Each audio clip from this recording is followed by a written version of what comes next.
সজীব, আপনি আমাকে ৫ লাখ টাকা দেন, নইলে আমার বাবাকে আমি বাঁচাতে পারব না। সজীব বল, তুমি তো কাজের মেয়ে, আমার বাসায় কাজ করে এই টাকা তুমি পরিশোধ করতে অনেক সময় লেগে যাবে, তাই আমি এত টাকা তোমাকে ধার দিতে পারব না। বরং তুমি যদি আমার একটি কথা রাখো তাহলে আমি তোমাকে টাকা দিতে পারি। তখন কাজের মেয়েটি বলল, কি কথা বলুন? আমি আপনার সব কথা রাখব, কিন্তু আমার বাবাকে আগে বাঁচাতে হবে। তারপর সজীব তার বাবার কাছ থেকে ৫ লাখ টাকা নিয়ে কাজের মেয়ের হাতে তুলে দিল। কাজের মেয়েটি টাকা পেয়ে অনেক খুশি হয়েছিল, কিন্তু সেই টাকা যে তার জীবনকে তছনছ করে দিবে সেটা তো কাজের মেয়ে জানত না। সেই টাকার জন্য সজীব কাজের মেয়ের সাথে জোর করে। এবার মূল গল্পটি বলি। সুভাষচন্দ্র দাস যখন মধ্যরাত্রে ওঠেন, তখন পানি নিতে নিজের ঘর থেকে বের হন। ড্রয়িং রুমে এসে পানি পান করেন এবং ফিরে যাওয়ার জন্য প্রস্তুত হন। তিনি দেখতে পান যে তার ছেলের ঘরের লাইট এখনো জ্বলছে। তিনি ঘড়িতে তাকান এবং তখন রাত ১টা বাজে। তার মনে হয় যে তার ছেলে পড়াশোনা করছে। তার ছেলে কতই না লেখাপড়া করে, এবং তার পা অজ্ঞান তার ছেলের ঘরের দিকে অগ্রসর হয়। কিন্তু আগে যেই তিনি দরজা খুলতে যান, তখন তিনি কিছু অদ্ভুত শব্দ শোনেন এবং তার পা থেমে যায়। কিছুক্ষণ চিন্তা করার পর তিনি দেখেন দরজাটি খোলা ছিল এবং সেখানে কোনো লোক ছিল না। যখন তিনি ধীরে ধীরে দরজা খুলে ভেতরে উকি মারেন, তখন তার চোখ বিস্ময়ে বিস্ফারিত হয়ে যায়, কারণ তার ছেলে এই সময় স্কুলের পড়া পড়ছে না, সে অন্য কিছু করছে। তিনি দেখেন যে তার ছেলে সজীব তার ঘরের কাজের মেয়ের সাথে গল্প করছে, একই বিছানায় শুয়ে। সুভাষচন্দ্র দাস যখন এটি নিজের চোখে দেখেন, তখন তার চোখ রাগে লাল হয়ে যায়। তিনি অবিরত দেখছিলেন এবং ভাবছিলেন যে তিনি স্বপ্নেও ভাবতে পারেন না যে তার ছেলে এমন কিছু করতে পারে। তিনি জানেন না যে তার পিছনে তাদের বাড়িতেই কবে থেকে চলছে। কিন্তু কিছুক্ষণ আগেই তার চোখ যা এখন রাগে লাল ছিল, ধীরে ধীরে তার মুখের অভিব্যক্তি পরিবর্তন হতে শুরু করে, এবং এখনকার চোখে রাগের পরিবর্তে।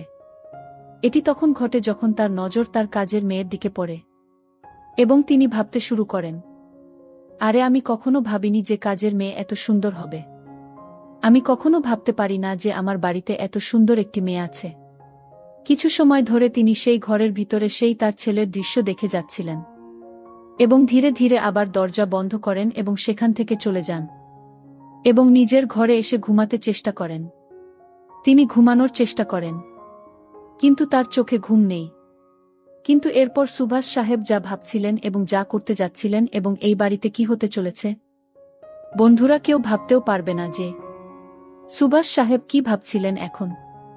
এরপর কাজের মেয়ের সাথে কি হতে চলেছে এবং তার ছেলের সাথে কি হতে চলেছে। উত্তরাখণ্ডের রাজধানী দেরাদুনে একটি ধনী পরিবারে বড় কাপড় ব্যবসায়ী সুভাষচন্দ্র দাস একটি বড় বাংলোতে বাস করতেন। বাড়িতে মাত্র ৩ জন ছিলেন: সুভাষচন্দ্র দাস, তার স্ত্রী অনিলা এবং এক ছেলে সজীব। ছেলে সজীব একাদশ শ্রেণী শেষ করেছে এবং পরের শ্রেণীতে বছরে পড়ছে তাদের বাড়িতে। গত কয়েক বছর ধরে একজন কাজের মেয়ে এ বাড়িতে কাজ করছিল। তার বয়স ১৬ থেকে ১৭ বছর ছিল। মেয়েটির নাম ছিল অঞ্জনা। উত্তরাখণ্ডের চামোলির একটি ছোট্ট গ্রামের বাসিন্দা ছিল। তার পরিবার সম্পর্কে কিছু বলতে চাই। পরিবারে বাবা ছিলেন যিনি প্রায় অসুস্থ থাকতেন, এবং বৃদ্ধ মা যিনি প্রতিদিন পরিশ্রম করে কোনোভাবে সংসার চালাতেন। অঞ্জনা যখন জন্ম হল তখন সে খুব সুন্দর দেখতে হল। আসলে উত্তরাখণ্ড, হিমাচল প্রদেশের মেয়েদের সৌন্দর্য আলাদা রকমের। ঈশ্বর তাদেরকে একটি বিশেষ রূপ দিয়েছেন। সেখানকার পরিবেশে এমন যে সেখানকার মেয়েরা খুবই ফর্সা ও সুন্দর হয়। এইরকম ভাবে চামোলির মেয়ে অঞ্জনা যখন তার পরিবারের জন্য কাজের সন্ধানে দেরাদুন পৌঁছাল, তখন সে খুব বেশি পড়াশোনা করেনি, তবে দেখতে বেশ ভালো ছিল। ঈশ্বর তাকে সৌন্দর্যে ধন্য করেছিলেন এবং তাকে চন্দ্রদাস সাহেবের বাড়িতে কাজ দেওয়া হল। সে বাড়ির সব কাজ ফুল টাইম গৃহকর্মীর মতো সামলাত। রান্না করা থেকে শুরু করে পরিষ্কার পরিচ্ছন্নতা পর্যন্ত সব কাজই সে করত। তাকে ১০,০০০ বেতনে নিয়োগ করা হয়েছিল। এখন অঞ্জনা সেখানে গত ১ বছর ধরে কাজ করছে। অঞ্জনা সেখানে খুশি ছিল, কিন্তু তার একটি সমস্যা ছিল। তার মালকিন অনিলা চন্দ্রদাস সাহেবের স্ত্রী খুব রাগী মহিলা ছিলেন। তার স্বভাব খুব কঠোর ছিল। তিনি প্রতি ছোট্ট বিষয়ে অঞ্জনার উপর চিৎকার করে উঠতেন। অঞ্জনার করা কোনো কাজকর্ম তার পছন্দ হতো না। তিনি তার কথা শুনিয়ে যেতেন এবং অঞ্জনা তার এই বকবকানিতে বেশ বিরক্ত ছিল। অঞ্জনা হয়তো কম পড়াশোনা করেছিল, কিন্তু সে খুব তীক্ষ্ণ বুদ্ধির ছিল, খুব খুশি আর ছিল, এবং এখন সে নিজের মনে একটি সিদ্ধান্ত নিয়েছে যে একদিন আমিই বাড়ির মালকিন হব, এবং সেই দিন আমি এই ম্যাডামকে বোঝাব যে লোক দেখানো কাকে বলে এবং কেমন লাগে। এখন সুভাষ চন্দ্রের ছেলে সজীবের কথা বলি।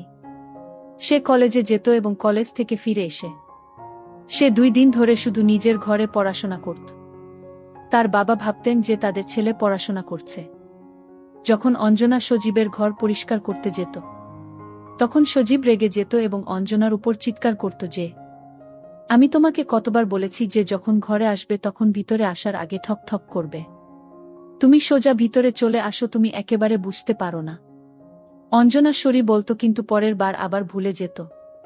এইভাবে একদিন যখন অঞ্জনা ঘরে যায়, তখন সজীব বাথরুমে স্নান করছিল এবং যখন অঞ্জনা ঘর পরিষ্কার করছিল, তখন সে তার বালিশের নিচে বইয়ের মতো কিছু একটা দেখতে পেয়ে সে হতভম্ব হয়ে যায়। এটি একটি ম্যাগাজিন ছিল যা সজীবের। সে একের পর এক পাতা উল্টাতে থাকে এবং যখন সে তাতে ছাপা কিছু ছবিগুলি এবং লেখাগুলি পড়তে শুরু করে, তখন তার মন ও মস্তিষ্ক উত্তেজিত হতে শুরু করে। ঠিক তখনই সে সজীবের বের হওয়ার শব্দ শুনে, তাই সে তাড়াতাড়ি ম্যাগাজিনটি ফিরিয়ে রেখে ঘর পরিষ্কার পরিচ্ছন্ন করার পর সেখান থেকে বেরিয়ে যায়। পরে আবার যখন সেখানে যায়, তখন সজীব ব্যালকনিতে তার ফোনে ব্যস্ত ছিল এবং তার ল্যাপটপও তখন বিছানায় রাখা ছিল। তার স্ক্রিনে কিছু চলছিল এবং যখন অঞ্জনা গিয়ে দেখে, তখন সে সেখানে একটি ভিডিও চলছে দেখতে পায়। এটি দেখে অঞ্জনার মনে বিরক্তি সৃষ্টি হয়। অঞ্জনা তাড়াতাড়ি সেখান থেকে পালিয়ে তার ঘরে চলে যায়। তারপর তার মাথা কাজ করা শুরু করে এবং সে তার পরিকল্পনা আসে যে এই চন্দ্রদাস সাহেবের ছেলে সজীব, যাকে সে খুব সহজেই তার জালে ফাঁসাতে পারে, এবং সে যে পরিকল্পনা উদ্দেশ্য তৈরি করেছিল তাতে সে সফল হতে পারে। সে তার প্ল্যান নিয়েছিল। এখন সে সজীবের ঘরে যায় এবং ঘর পরিষ্কার করে। সে এমনভাবে ঘর পরিষ্কার করে যেন ঘরে কাজকর্ম করার সময় সজীবের নজর তার উপর পড়ে। কাজের মেয়েটিও সজীবের দিকে চেয়ে মুচকি হাসতে শুরু করে। এখন আসলেই তাই ঘটে। সে তার উদ্দেশ্য সফল হতে দেখতে পায়, কারণ যখনই অঞ্জনা সেইভাবে ঘরে কাজকর্ম করত, তখন সজীব তার দিকে অদ্ভুত দৃষ্টিতে দেখত। এটা খুব ভালো করে বুঝত অঞ্জনা। কিছুদিন এভাবেই কেটে গেল। এখন সজীব ও অঞ্জনার সাথে মিষ্টি মিষ্টি কথা বলতে শুরু করল। অঞ্জনা বুঝে গিয়েছিল যে তার সঠিক লক্ষ্যে পৌঁছে যাচ্ছিল। তার সাথে অনেক ভালোবাসা নিয়ে কথা বলত। একদিন রাতে যখন সবাই খেয়ে ঘুমিয়ে পড়ে, তখন অঞ্জনা রাত 11টার দিকে সজীবের ঘরে গিয়ে কড়া শব্দ করে, এত রাতে কে এসেছে? ভাবতে ভাবতে সজীব দরজা খুলে দেখে অঞ্জনা তার সামনে দাঁড়িয়ে আছে। সে বলে, হ্যাঁ, এত রাতে তুমি এখানে কেন? কি কারণে এখানে আসছো? অঞ্জনা বলেন, আমার শরীর ভাল লাগছিল না, আমি ঘুমাতে পারছিলাম না। ভাবলাম তুমি জেগে আছো, তাই তোমার সাথে কিছুক্ষণ কথা বলি। এরপর তাদের কথোপকথন এগোতে থাকে। তখন অন্ধকার রাত বন্ধ ঘরে দুইজন গল্প করতে শুরু করে, যদিও তাদের মনে আগে থেকে কিছু না কিছু চলতে থাকে। অঞ্জনা তখন বুঝতে পেরেছিল যে সজীব তার প্রেমে পড়ে গেছে। বন্ধুরা প্রতিদিন রাতেই অঞ্জনা সজীবের ঘরে চলে যেত এবং তারপর সজীব অঞ্জনার সাথে। এই ঘটনা প্রায় 1.5 থেকে 2 মাস ধরে চলতে থাকে। এখন তাদের সম্পর্ক এতটাই বেড়ে গিয়েছিল যেদিনেও অঞ্জনা সজীবের সাথে দেখা করত। সজীবের পরের দিন অঞ্জনাকে তার ঘরে ডাকলেন।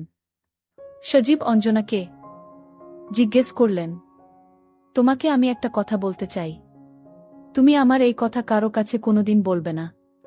অঞ্জনা বলল, ঠিক আছে সজীব, আপনি বলুন। আপনার কথা আমার কাছে গোপন থাকবে, কোনোদিন কেউ কিছু জানতে পারবে না। আপনি মন খুলে আমার সঙ্গে আপনার গোপন কথা শেয়ার করতে পারেন। আমি আপনাকে সাহস দিচ্ছি, আপনি কোনো চিন্তা করবেন না। আপনি নিঃসন্দেহে নির্ভয়ে আমার সঙ্গে আপনার কথা শেয়ার করতে পারেন।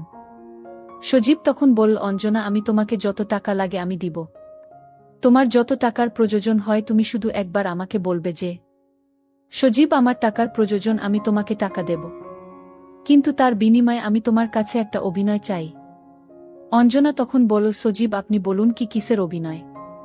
কাজের মেয়েটি তখন বলল, সজীব, আমি আপনার সাথে সকল নাটক অভিনয় করতে পারব, কিন্তু আমার বাবা খুব অসুস্থ, তাই আমার অনেক টাকার দরকার।